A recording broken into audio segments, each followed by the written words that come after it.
Hi, this is Makaras Bukani, the leader and the founder of Church Governance Solutions. Today I want to deal with some indications of bad pastoring. I want to speak about some signs of bad pastoring. And I want to emphasize the fact that it's actually recommendable to have very good pastors out there.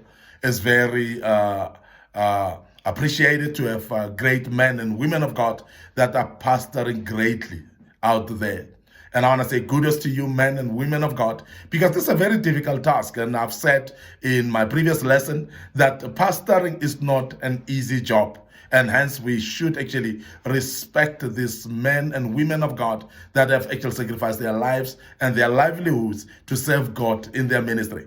But of course, while we are still saying that, there are still those that are bad pastors, bad pastoring. And I want to address that so that we can be able to be aware of those things, so that we can be able to correct them if you might be doing these things. And please to correct that and become a great pastor like many of the pastors are right now. The first thing that I want to mention as an indication of bad pastoring is inability to develop resources or resourceful people who will actually assist to carry the vision. That's bad pastoring.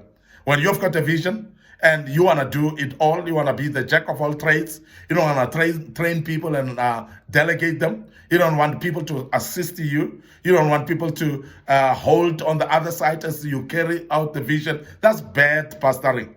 And that will kill you, because that's exactly what Moses did in the book of Exodus chapter 18. And I'm sure some of you would have gone through that, where you realize that Moses was actually judging the people on his own.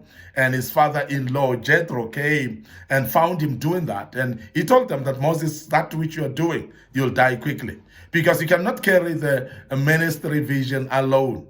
It is actually a heavy duty to do that. Now, I want to urge you, pastors, that when you have got vision, you're running a church, please make sure that you train people and make them resourceful people so that they participate in the great work that you do. And that is good pastoring. But when you don't train people, you don't resource them, that is bad pastoring, because that will actually kill you quickly, as I've said. The other thing is inability to love own church members. We've seen pastors that are not able to love their own church members. They hate them with passion. You want people to come to your church, gather in your church, but yet you hate them. Or else, even though you don't hate them all, but there are those that you hate. And that is actually problematic, because if you want people to follow and assist you with the vision that God has called you, you cannot hate the very same people that are helping you. And we have seen this happening, but that is definitely bad pastoring. And I must emphasize that if you are hating your own members as a pastor, bad pastoring. And I must emphasize that. And there's another thing that we should actually just address right now while we're here, that when you're having no time to support your own members when they're in grief, that's bad pastoring, because the time when your members need you, that is mainly when they're in pain.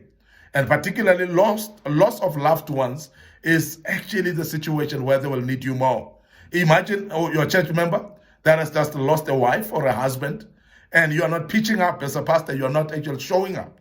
And they are committed members in your church, but you just choose to have your own arrangements of other things and go somewhere else, maybe going even on holiday that you didn't even book in advance, you just book it now, and while you've heard about the funeral, and that's bad pastoring. But I know I'm actually exaggerating to the extreme sometimes, but there are times when you really realize that this particular pastor doesn't care about their members. But I want to emphasize that painful times like grief are actually the break in the back of the camel most of the time. And majority of the members decide whether to remain in this particular church under this particular pastor after they've lost loved ones and have seen the reaction of the pastor during that time. Now, I want to urge you as a pastor, go out of your way to support your own members, because members are actually looking up to you. And your support becomes very, very important to them. And they actually become appreciative of you supporting them. And I'm emphasizing this because many people have been broken. Their hearts have been broken because of pastors that are not supporting them at all, particularly in times of grief. So that is bad pastoring. There's also what we call milking of your own members of their finances for personal enrichment. And I'm sure you've seen this happening, particularly in the days that we're living in. And I want to emphasize that when you see a pastor actually milking his own members out of their own hard-earned finances, demanding finances for your own self-enrichment, that is problematic. And that's bad pastoring, because it's like you are actually eating out of the sacrifices of others. You actually pressing them down and draining them into poverty. And sometimes, even though they may not be poor, they ask those wealthy members of your church, but as a pastor, don't take advantage of them. And we have seen this happening, particularly with pastors that would even borrow money from their own members, but yet not pay back the money. And that's problematic, and that is bad pastoring, because when they start to see you not setting an example in paying back the money that you've borrowed, and that becomes problematic as well. And that is bad pastoring, because majority of the people in the churches, they walk away from the church based on how the pastor has treated them. And I want to emphasize that as well, that please don't milk your own congregants dry of their finances, the hard-earned money. So please be careful of that and honor them, respect them as well.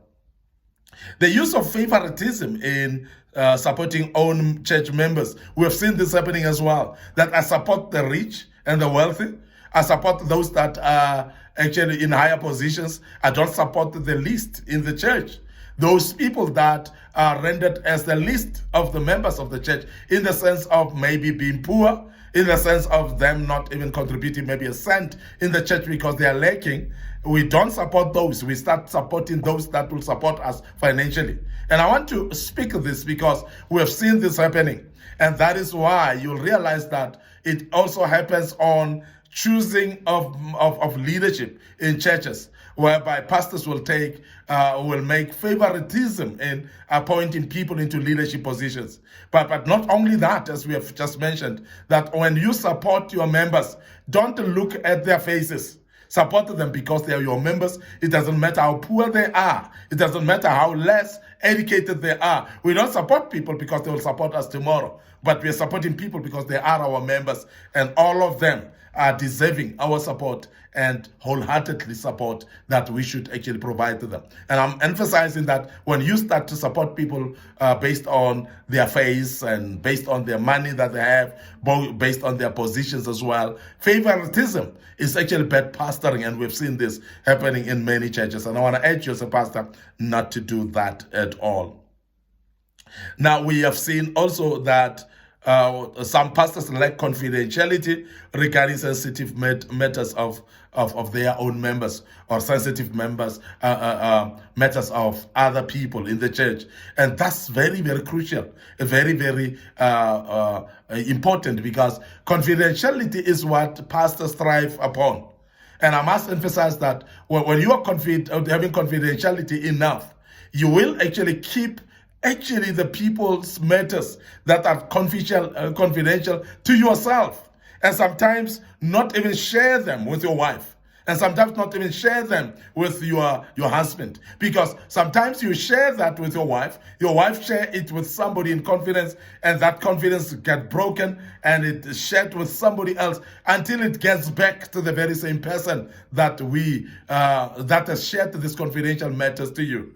And as you do so, that's bad pastoring, because confidentiality should be a credential of every pastor. It must be a quality of every pastor, because there are many people that are hurt, people that are carrying burdens, people that are coming to you to share those with you because they are trusting you and they're believing in you, particularly because of your position. Vulnerable people that will come and share their confidential matters with you. But if their confidential matters are going to be revealed to the whole church, they're going to be hanged on their line for everybody to see them. That is bad pastoring from you, if you are going to share confidential matters of other people to others as well. So that's very important, that we keep confidential matters very confidential. The other problem that is actually bordering to poor pastoring is inability to teach practical principles of the word to your own members. Because when you're not able to preach practically matters of the word for the members to supply in their own lives or to apply in their own lives, you're actually killing them. Because what we are gathering people for in churches, what we are gathering people for in a ministry is particularly to empower those people, to make sure that these people can live according to the principles of God that will actually make them to live better. Principles of God that will empower them, that will make them better, that will make them live for God. And I'm emphasizing this because it is very important that we understand that we need to empower people, give them resources to actually stand and serve God better and live according to the principles of God so that they can gain out of them. So therefore, it is a prerogative of a good pastor to teach your own people, and therefore give them the guidelines based on the policies, or rather the principles of the word of God that will help your own members. So inability, therefore, to teach the people, bad pastoring right there. And I'm emphasizing that because we've seen this happening. Exposing own members to false prophets in the name of church while busy taking the so-called deliverance services, while you're busy conducting the so-called deliverances and in the name of deliverance services, and sometimes with the healing as well, and you expose them to spirits, you expose them to dubious preachers. And I'm sure you know what I'm talking about, because sometimes you invite people because you say, no, that one is a deliverance pastor and so on. And some of them are full of evil spirits that are actually, they're going to transfer to your own members. And when you expose your members to these dubious preachers that are actually operating in evil platforms or evil altars, and they're bringing evil spirits to your people and transfer them to your people, that is total ignorance from you as a pastor. That's poor pastoring, because you are actually launching your own people into wrong spirits. You are actually initiating your own people into wrong platforms and altars. And I'm saying this, that we must be careful. And as a pastor, please don't expose your members to dubious people like that, who are actually going to transfer evil spirits to them. So therefore, make sure that the people that you invite are authentic. People that you invite are people of God, people that believe in the same spirit of God, not the evil spirits. And they are not initiated on evil altars that are going to be transferring spirits to your own members. That's very important that you become very, very careful about. And also another thing that's bad pastoring is unavailability in your own church services. While busy taking preaching invitations and you leave your own members, you're forever not there on a Sunday. That's poor pastoring, because you must be there. People must suck from your breast. So people must learn from you. People must actually breathe the same spirit that you're breathing generally. But we have seen pastors that are forever invited every single Sunday, everywhere. They are hardly in their own churches. They are forever everywhere, all over the world. So being invited. So this is very, very important that we emphasize that unless if you've got a pastor that is assisting you, and a genuine pastor that is assisting you in the church, but it's still very important that as a senior pastor, you're there as well to observe and see what is happening in your own church. Very, very important that we emphasize that. But finally, I just want to close by saying inability to be available midweek in the midweek services, relying on Sunday services for developing your people. That's bad pastoring as well, because during the pulpit time, there's no time actually to teach the people thoroughly.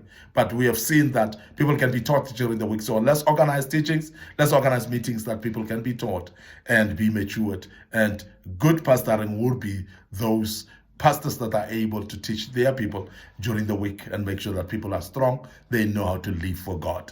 I want to end up here today. Your host, Mekonas Pekane. Please, thank you very much for listening to us. Please make sure as well that you subscribe to our YouTube channel. Make sure that you're also able to like our Facebook pages and be able to listen to these particular videos. Click that notification button as well so that you can learn out of this. Your host, Mekonas Pekane, once more. May the good Lord bless you. Join us as we deal with another topic tomorrow, and be blessed. Cheers for now.